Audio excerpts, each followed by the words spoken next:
دیکھو تو صحیح یہ رب کائنات کیا کہتا ہے، دیکھو تو صحیح اس کے پاس کیا ہے دینے کو، اس کے پاس امن ہے، سکون ہے، ہر چیز دے دیتا ہے، دلوں کا اطمینان نہیں دے گا، کسی قیمت پہ نہیں دے گا۔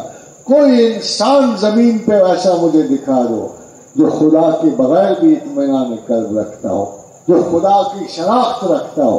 فرمایا الا ان اولیاء اللہ لا خوف علیہم ولا هم یحزنون، ہم اپنے دوستوں پر فیئرز اور فرسٹریشن نہیں رہنے دیتے۔ And tell me, ladies and gentlemen, who's not frustrated? Who's not phobic? Who doesn't suffer a bit of psychosis every day? Who's not a neurotic? Tell me. آج کا سارے زمانے کو if I could explain it in one term, I would say it's an age of fear and frustration. It's an age of anxiety. It's an age where nobody is satisfied with nothing. This is a chaotic, absolute realistic philosophy which is going on in this world. We are squandering ourselves in the abyss of hopelessnesses. What are we doing? اللہ تعالیٰ نے ہمیں ایک chance دیا ہے، ایک فرم faith دیا ہے کہ میں اپنے دوستوں پر میں اپنے دوستوں کو فیئر اور فرسٹریشن نہیں رہنے دیتا۔ مگر کیسے؟ طریقہ کیا ہے؟ فرمایا جو مرضی دنیا میں کر، دولت دے دوں گا، پانی دے دوں گا، روٹی دے دوں گا، محلات دے دوں گا، تمہارے پارچے سونے چاندی کے دے دوں گا، کم خواب اور زربفت کی تمہیں لباس دے دوں گا، ایک چیز نہیں دوں گا، ایک چیز۔ خاطر حضرت غور سے سننا، ایک چیز نہیں دوں گا۔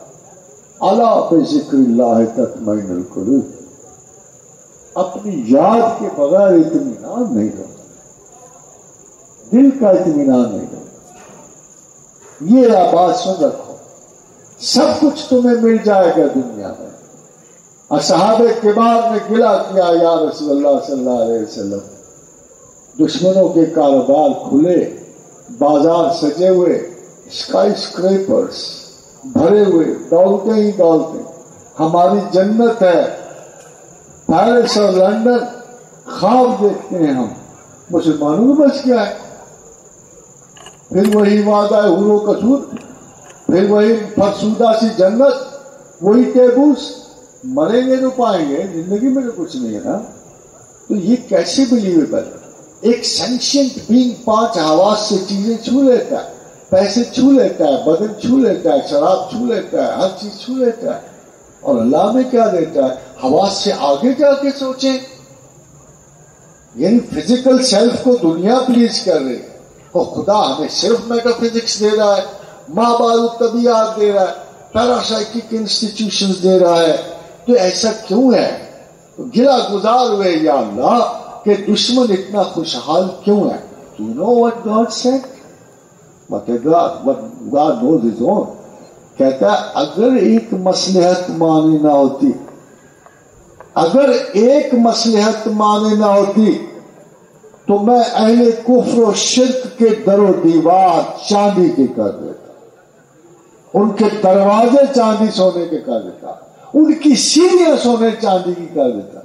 مگر آپ کو پتا ہے مصلحت کا معنی ہوتی کہ مسلمان سڑ سڑ کے کافر ہو جاتے، مسلمان ان سے سڑ سڑ کے کافر ہو جاتے، مسلمان کبھی اپنے اعتقاد اور یقین پہ قائم نہ رہتے، تو خداوند کریم نے تھوڑی سی بھلائی کر دی،